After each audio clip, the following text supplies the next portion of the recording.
ભગવાને ઉપાડ્યો અને રસ્તામાં પૂછ્યું પરમાત્માએ, તારે પેલા સ્વર્ગ જોવું છે કે નર્ક? યુવાને કીધું પેલા નર્ક બતાવી દો. સારી સ્મૃતિ છેલ્લે રખાય એટલે સારું રહે. મને નર્ક બતાવો. નર્કમાં લઈ ગયા તો કેટલાય જીવાત્માઓ આમ આમ આમ સીધા હાથ રાખીને દોડ્યા જ કરતા હતા.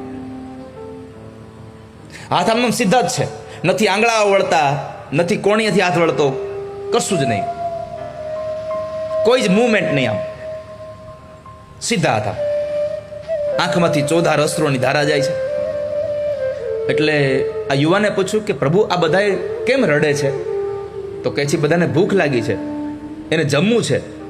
અરે પણ જમવાનું તો અહીંયા આટલા બધી વાનગીઓ બને છે, મોહનથાળ બન્યો છે,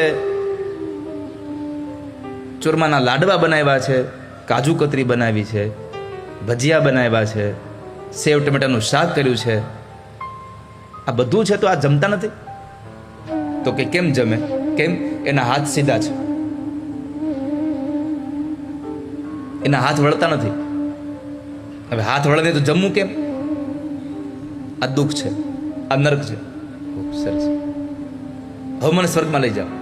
જે સ્વર્ગમાં જઈને ભગવાને વિમાન ઉતાર્યું તો ન્યાય બધા આમ સીધા હાથ રાખીને દોડતા હતા, પણ એ બધા હસતા હતા. એ બધાના ચહેરા ઉપર આનંદ હતો. પેલા માણસે પૂછ્યું પરમાત્માને, પ્રભુ આ સ્વર્ગમાંય લોકોના હાથ આવા છે, નર્કમાંય લોકોના હાથ આવા હતા, પણ નર્કના લોકો રડતા હતા અને સ્વર્ગના લોકો હસે છે, એનું કારણ શું છે? એ તો કહો. આ લોકોને કોઈ ભૂખ નથી લાગતી? લાગે છે ને? હાલ બતાવું સ્વર્ગનું કારણ શું છે.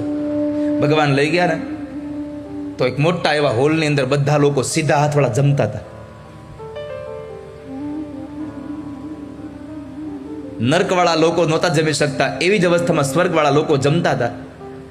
એક ડીશ લઈ બે જણાની વચ્ચે મૂકે, બે જણા સામસામા બેસી જાય, એકબીજાના મોઢામાં જમાડતા હતા.